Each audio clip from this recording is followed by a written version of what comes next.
Welcome, everybody, to a preview edition of All In with Art Stapleton, a New York Giants podcast brought to you by NorthJersey.com and The Record.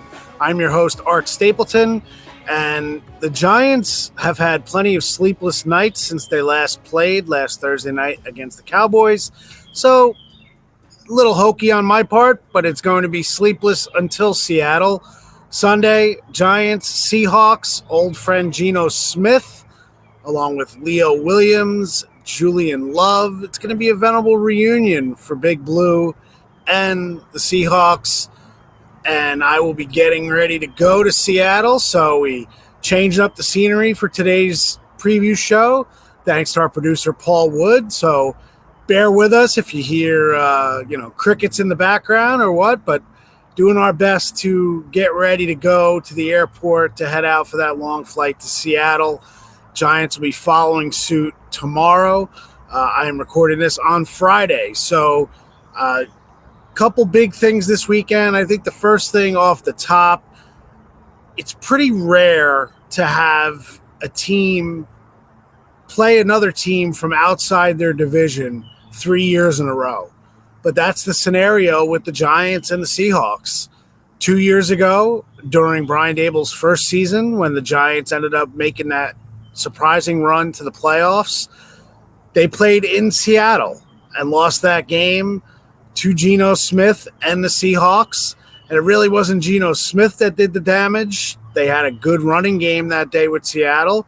But if you remember correctly, it was Richie James as the punt returner. Muffed two punts, really cost the Giants an opportunity to win that game late. So they ended up losing that game. And then last year, who can forget the Monday Night Football disaster at MetLife Stadium? It was the second home game last year for the Giants. The first one was 40-0. Last year, the Giants were holding their own. Geno Smith got a knee injury, and Drew Lock, the Giants' backup quarterback now, was the backup quarterback for Seattle last year.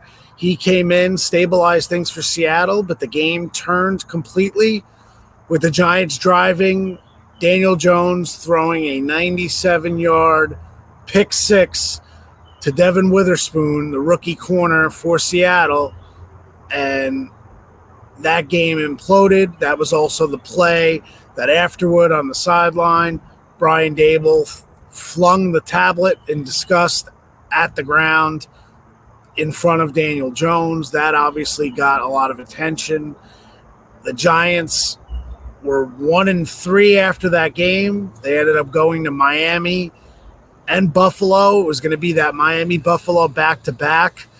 And then, as you know, revisionist history, but we look back on it, Daniel Jones has the neck injury the following week in Miami, and then his season contained just one more quarter of action, actually one more quarter and one play in Las Vegas in November. So let's go to today's show and what this weekend represents for the Giants. I tweeted this and, I kind of got some stuff from followers saying,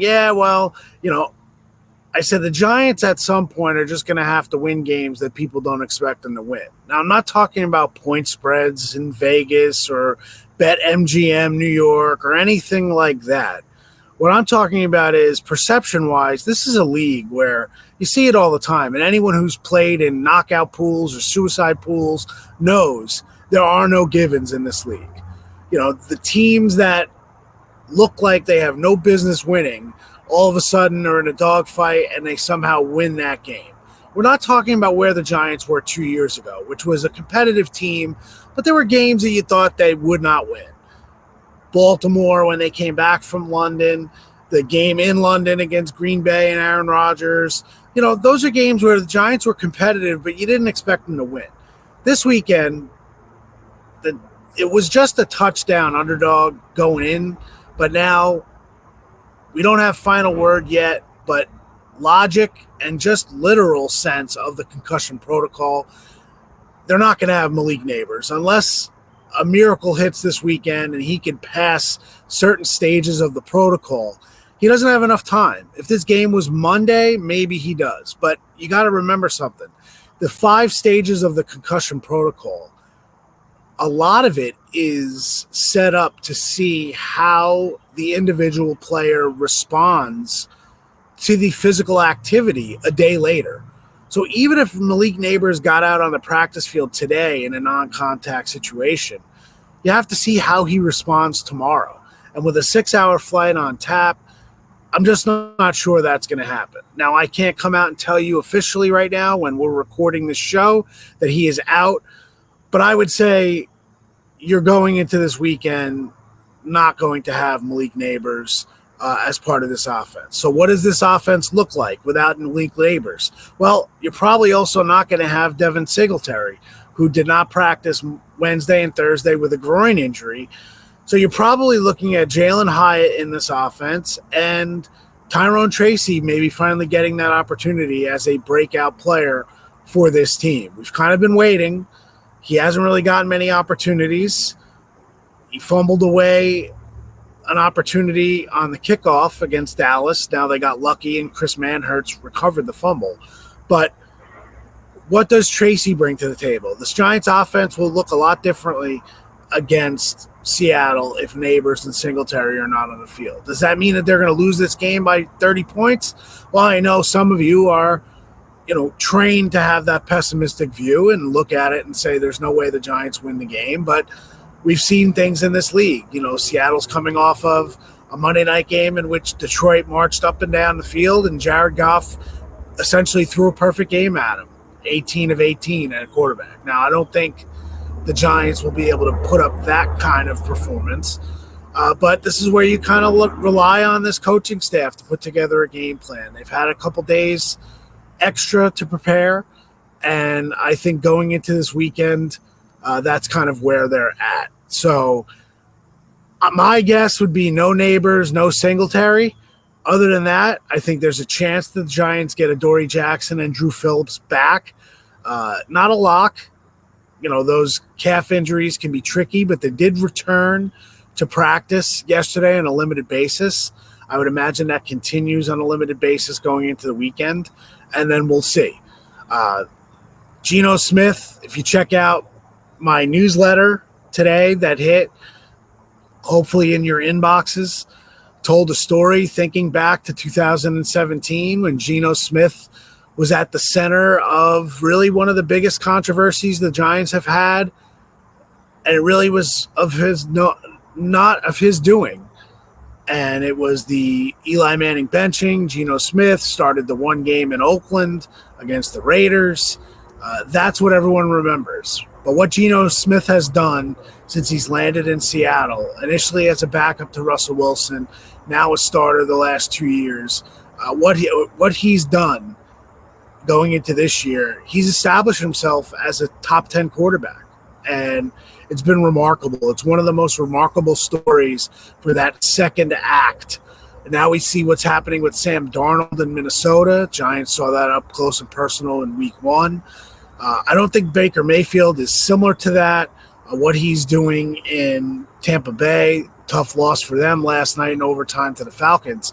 But these quarterbacks getting a second life. So it creates this dynamic this weekend where it's Geno Smith, the guy who started for Eli Manning and ended his streak, going against Daniel Jones, who ended up being Eli's actual successor. And, the dynamic at quarterback, can these Giants score points? Because you're going to have to score points to stay with Seattle. Doesn't mean your defense is going to play poorly. Just you have to score points. That's a tough place to play. I know everyone keeps going back to 2020 in COVID when the Giants went to Seattle and won. Let's not forget there were no 12s in the stands at Lumen Field. It was empty, no fans, and Colt McCoy was the starting quarterback for the Giants. And, they ended up winning that game. So they did a great job back then, but this is a different team in Seattle, and it's a different team with the Giants. So going into this weekend, how do the Giants win this game? Well, you need to play on special teams. Think back to the Philly game last year at the end of the year. You got the Gunnar Olszewski punt return. for a touchdown. That was a wild way to end. You need some turnovers. You haven't gotten any turnovers that have changed games this year for the most part. You got them against Cleveland, and you won the game. You need this front to really give Geno Smith problems. And, that starts with Dexter Lawrence, who was angry with the way the performance against the Cowboys was portrayed. A lot of the analytical websites talked about how the rookie center for the Cowboys held his own against Dexter Lawrence, which really, without context, you say, okay, statistically. But Dexter Lawrence was double-teamed, even triple-teamed at times against Dallas. So Dex did not appreciate that. You could expect an angry Dexter Lawrence on Sunday. But also Brian Burns and Kayvon Thibodeau, they need this defensive front to really put some pressure on Geno Smith. And then on the back end, I talked to Jason McCourty yesterday. McCourty and Tiki Barber will be the analysts on CBS for this Giants-Seahawks game on Sunday. Andrew Catalan and A.J. Ross fill out the crew. Talked to Jason McCourty yesterday about what it's like for a cornerback, to be in this position and to know that, like a Tay Banks, you're going up against the murderer's row of elite receivers. You can't just be in good position. You've got to be able to make plays on the ball. And Banks has been in good position at times against some of these receivers. But if you're going to match an elite receiver, you've got to be able to make plays on the ball. And he hasn't been able to do that. I think it's been optimistic that Cordell Flott has played well the last 2 weeks. Maybe Flott is turning into a solid starter. So now you can start seeing the building on the back end of the secondary.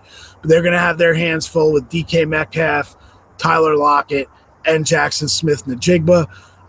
This is a tough Seattle offense to play. Kenneth Walker at running back came back last week, had a good game against the Detroit Lions on Monday night. So, yes, the Giants are up against it this weekend. I picked Seattle 27-17. Would it shock me if the Giants are close? No, because I've watched enough of this league to know things can happen. Teams play poorly. You just never know. That edge has to be with the Giants. You need that psychological edge this weekend. You don't want to go to 1-4.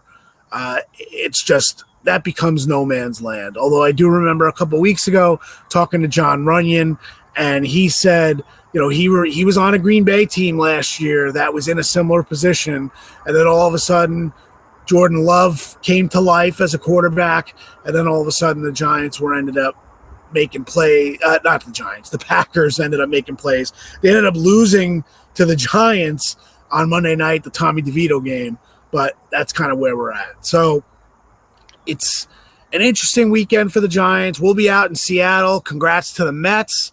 Paul Wood, good job. Congratulations for your team. I know your lovely daughter Emma was fired up, so that's also great to see. Pete Alonso making Mets fans happy after driving them crazy all season, and really the previous at-bat last night against Milwaukee. But it's going to be a wild Saturday and Sunday for New York fans. The Mets play in Philly, then the Yankees play Kansas City at home in the Bronx. Then on Sunday, you got them playing again, and the Giants. I think it's Mets-Phillies head-to-head with the Giants-Seahawks on Sunday. Jets are in London, so an extremely early start for fans of the Jets and people who want to get up and watch football on Sunday. So should be a very good weekend. I'm not sure. I can't promise the results, Giants fans, but I think it'll be more intriguing than you think. And I think this team will come to play. It's just a matter of whether it shows up on the scoreboard. So that's our preview edition. We will have post-game Sunday night from Seattle. We'll break down what we saw, what we see in the game, then set you up for the following week, which is a Sunday night game, not flexed, Giants-Bengals. They wanted to flex it, but NBC could not convince CBS to give up the Ravens-Commanders game. So Giants-Bengals stays in prime time. Bengals have their own issues, so that'll be an interesting one next week. But appreciate you tuning in for today's preview podcast. We're trying to get back into getting some guests on. It's been a little difficult with the way the Giants' schedule has broken out, but we will get some more guests. Don't you worry about that. We'll get them back on All In. So we appreciate it. I think this is episode 202. So we not only missed the milestone of 200, but then the special 201 for those of us in North Jersey, at what it means for NorthJersey.com, and 201. We had that last week. Now I think we're on 203 after the post game, which was 202. Kind of crazy, losing track of all these milestones, but we're chugging along at All In. So again, appreciate you listening. The numbers keep rising. Thanks for tuning in. Thanks for being all in. We will be in Seattle this weekend. Follow all of our coverage on NorthJersey.com and check out our post-game podcast Sunday night. For Paul Wood, I'm Art Stapleton. Try to enjoy your weekend. Thanks for being all in, and we'll stay all in for you with the New York Giants.